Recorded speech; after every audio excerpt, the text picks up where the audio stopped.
Philippe et croisière. Vous êtes toujours en voyage. Vous n'avez même plus nos gosses seulement. Alors c'est bon.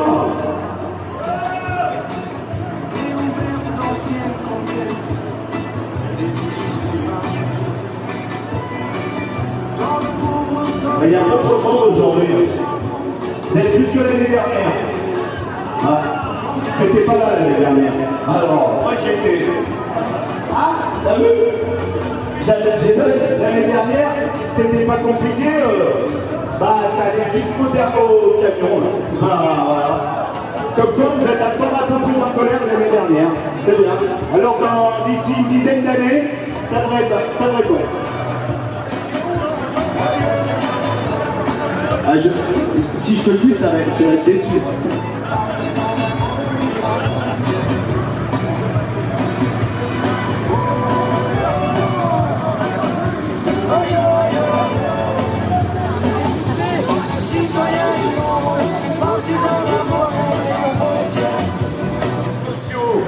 Neuf organisations nationales appellent les retraités à se mobiliser dans les départements sous des formes diverses. Aujourd'hui, il y a donc une manifestation à Grenoble. Donc, en haut sur le pouvoir d'achat des retraités. Qui l'a écrit celui-là, au fait? Bernard, c'est toi qui l'as écrit au moins? Au printemps dernier, plus de 12 000 retraités se sont exprimés dans une enquête lancée par nos organisations. 80% des personnes retraitées indiquent que leur situation financière s'est dégradée. Ouais, ça c'est pas vrai. Allez, feignant. Malgré cela, le gouvernement annonce une baisse des pensions de 8 millions de retraités, en augmentant de 1,7 points leur CSG sans aucune compensation. Enfin, la CSG passera de 6,6 à 8,3, soit une augmentation de 25%, ce qui représente une entrée de 204 € par an pour une pension de 1 000 € par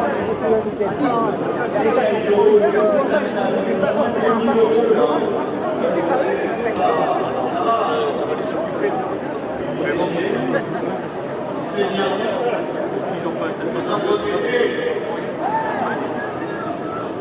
Moins 306 € par an pour une pension de 1 500 € par mois.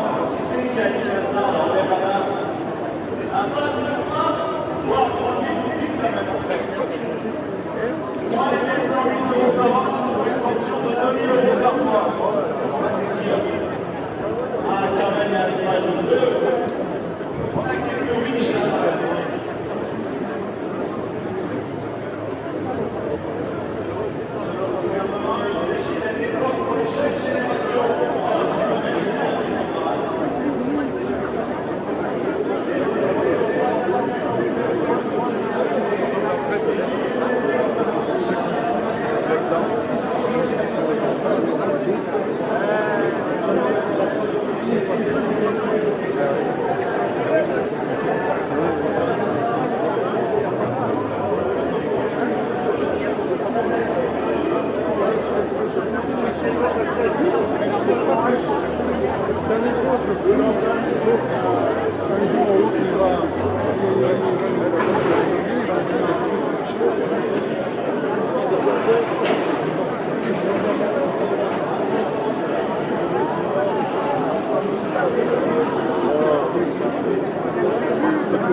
Des dizaines de milliers de retraités sont en train de protester contre la politique qui leur est faite.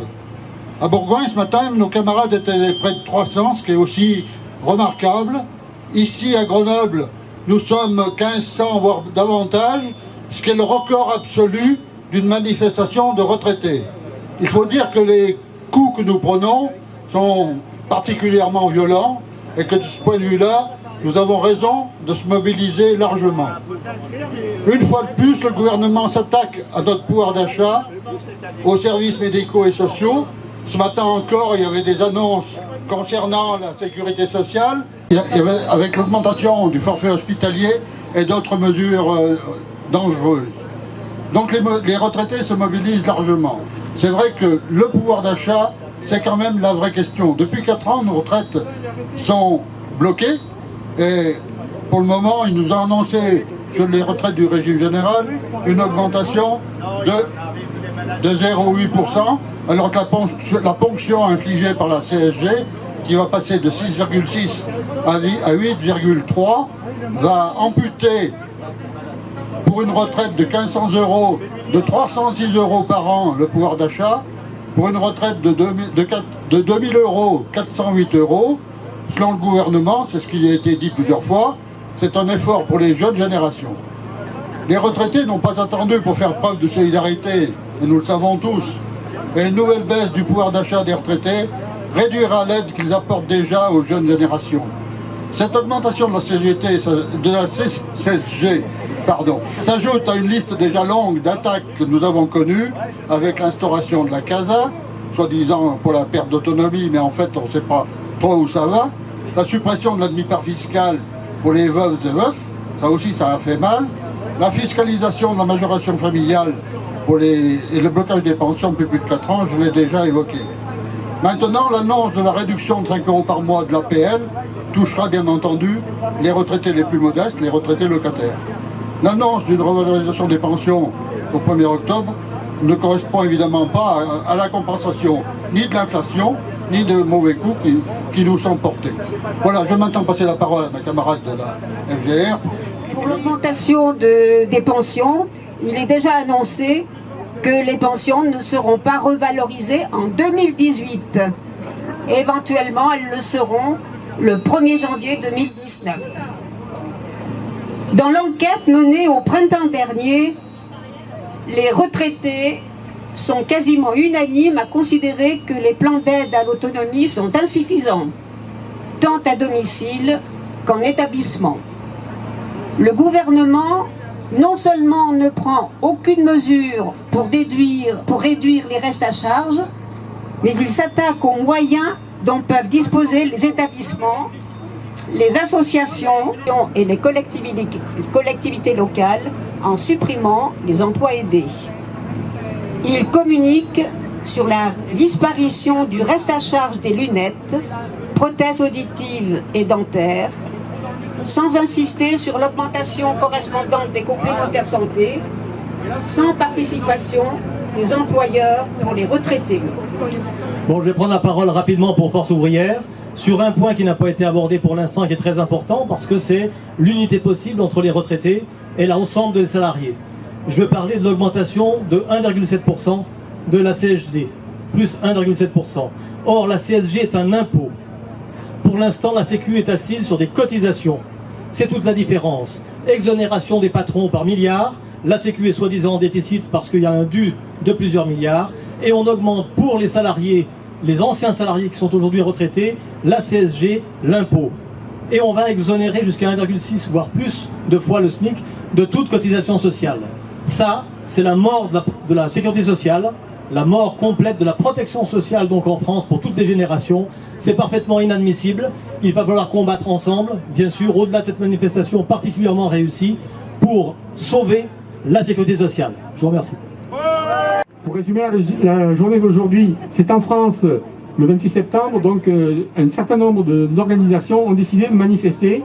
C'est une intersyndicale qui existe déjà depuis 2 ans, qui réunit la CGT, la CFTC, FO, la CGC, Force Ouvrière, LSR, UNRPA et la FGR, Fonction Publique.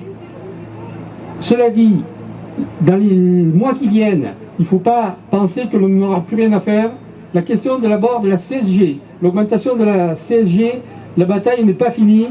il faut penser que nous aurons des choses à faire, en particulier au niveau parlementaire. Nous avons déjà fait une lettre en direction des députés pour qu'ils votent contre cette augmentation de CSG qui pénalise essentiellement les retraités.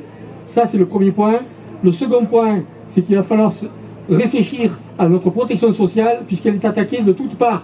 Aujourd'hui, la politique Macron consiste à faire des exonérations de cotisations sociales, et donc, à terme, c'est la question des retraites qui va être posée, avec un autre type de financement, c'est-à-dire que l'objectif qui est donné dans le cadre du soi-disant coût du travail trop important, c'est de faire en sorte que les retraites ne soient plus financées par les cotisations sociales, mais par des assurances ou par un volontariat et des cotisations à des assurances privées. Et donc ça, c'est dans l'année qui vient. Et donc c'est pour ça que la mobilisation qu'on a aujourd'hui, qui est plus importante que d'habitude, doit se continuer dans les mois qui viennent. Et je rappelle, pour terminer, que l'ensemble des organisations qui ont appelé à la manifestation aujourd'hui organisent le 12 octobre à la Bourse du Travail une réunion de débat sur la protection sociale et comment on la défend et quelles revendications on porte, et sur la défense de notre pouvoir d'achat et du niveau des pensions. Donc je vous engage à venir nombreux à cette réunion. Nous pourrons en discuter de toutes ces questions et voir ensemble quelles initiatives on peut prendre pour continuer la lutte. Sur tout ce qui a été dit, nous sommes Ensemble et Solidaire UNRPA. Je rajouterai simplement qu'une chose, c'est que après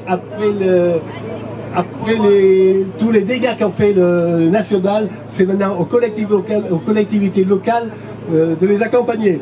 Pour exemple, dernièrement, les tarifications de la SNTC, Grenoble, où tout le monde l'a vu paraître sur Grenoble dans le journal, dans le Dauphiné, où il était dit que les nantis, enfin que les retraités, c'était à eux qu'il fallait plus payer.